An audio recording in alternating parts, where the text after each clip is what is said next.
Émile Durkheim, 1887. De l'irréligion de l'avenir. Deuxième partie. Voilà comment se sont constituées les religions que deviennent-elles aujourd'hui. Deuxième partie. Il faut fermer les yeux à l'évidence pour ne pas s'apercevoir qu'elles sont en train de se dissoudre. Les dogmes s'en vont. Par sa partie positive et constructive, la science est déjà sur certains points en mesure de les remplacer. Sur une foule de questions, sur la genèse du monde par exemple, elle nous donne des éclaircissements bien plus étendus et plus détaillés que la Bible. Mais elle a plus d'importance encore par son influence distractive et dissolvante. La géologie a renversé d'un coup les traditions de la plupart des religions, la physiologie du système nerveux donne l'explication de bien des miracles, les sciences historiques attaquent les religions jusque dans leur formation même, et ces résultats acquis de la science se transmettent peu à peu des savants à la foule par la voie de l'instruction primaire. En même temps, le commerce, l'industrie développent l'esprit d'initiative et le sentiment de la responsabilité. L'assurance substitue l'action directe de l'homme à l'intervention de Dieu dans les événements particuliers. Pourtant même aujourd'hui la foi a encore un dernier asile où elle se retranche, c'est la sphère des accidents physiques et moraux.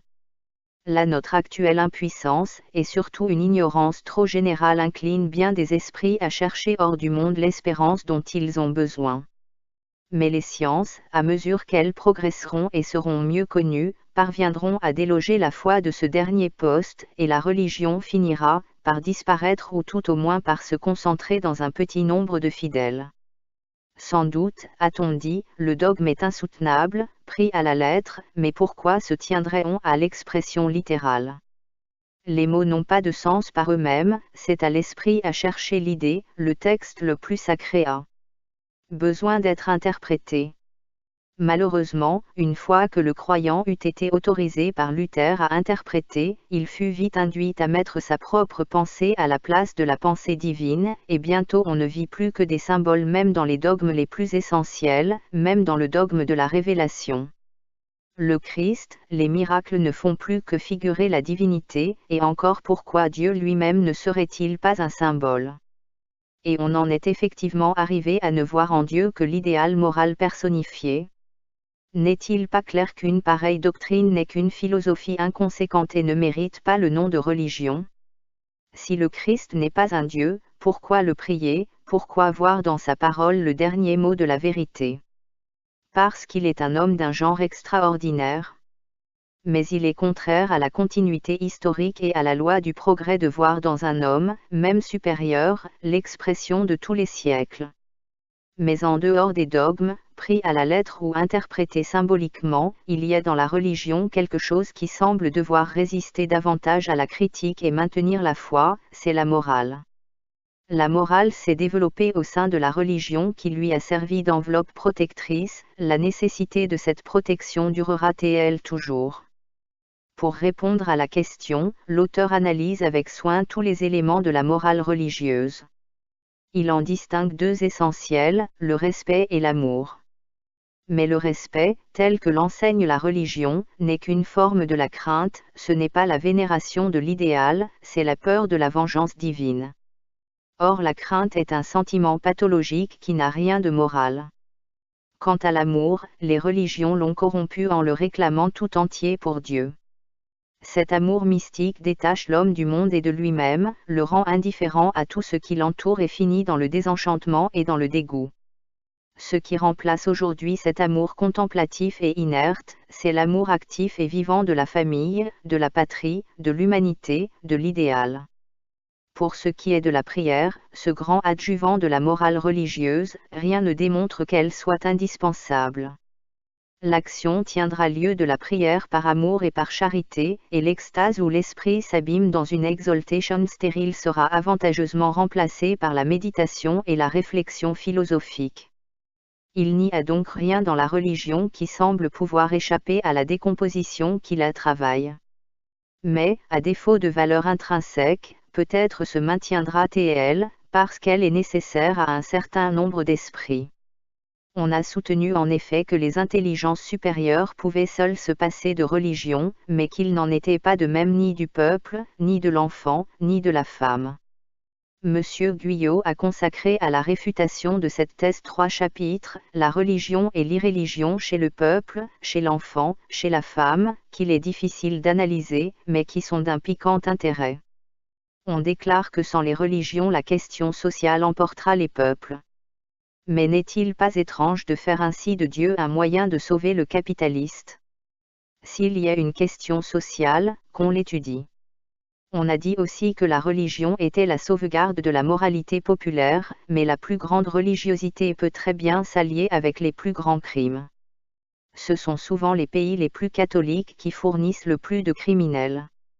Ce qui démoralise les peuples, c'est beaucoup moins l'incrédulité que le luxe des uns et la misère des autres.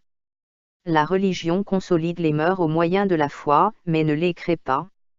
Si nous avons été vaincus, ce n'est pas, comme l'a dit M. Matthew Arnold, parce que nous aimons trop les arts et les sciences et trop peu Javet, c'est que nous avons aimé l'art trop facile et la science trop superficielle. Pour nous corriger de nos défauts, il ne faut pas renoncer à nos vertus, mais les compléter et les épurer. Pour ce qui est de l'enfant, l'éducation religieuse, quand elle est exclusive, produit l'engourdissement de la pensée.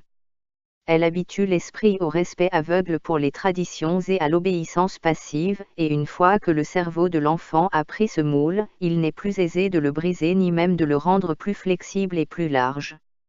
Il ne faut donc pas craindre de parler à un enfant de la mort comme on en parlerait avec une grande personne avec les abstractions en moins. Pas plus que l'enfant, la femme n'est vouée à la religiosité. Toutes les qualités de l'intelligence féminine, la crédulité, l'esprit de conservation, le scrupule minutieux peuvent très bien tourner au profit de la science. Tout dépend de l'éducation que lui donne son mari. Quant aux sentiments féminins par excellence, la pudeur et l'amour, ils n'ont pas leur origine dans la religion qui n'y est liée qu'indirectement. Sur un seul point, la religion conserve l'avantage, elle seule s'est préoccupée du problème de la dépopulation. Le chapitre où se trouve traitée cette question, deuxième partie, 7, est des meilleurs du livre.